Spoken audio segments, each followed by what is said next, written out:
Hello and welcome everyone, MrCarMAN here, and today I'm going to be sharing with you guys my BMW X5 E70 and how to remove the front kidney grills so you can upgrade them or replace it. And without wasting any time, let's get started. So here's what we're working with underneath the hood.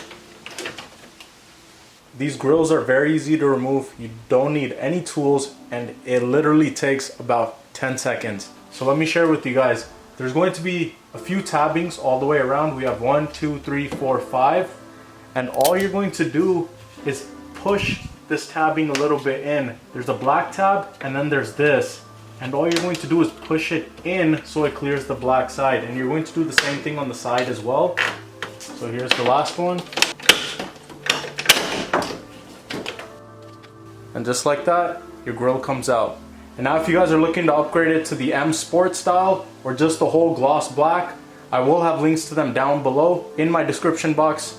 Or if you guys are like me and just want to prep it yourself and paint a gloss black, that works as well. So I really hope you guys enjoyed this quick and easy DIY video for the X5 E70. And if you guys want to see more videos on this BMW and my other vehicles, please make sure to subscribe to the channel, MrCarMAN, and I'll catch you guys soon with another video. Thank you.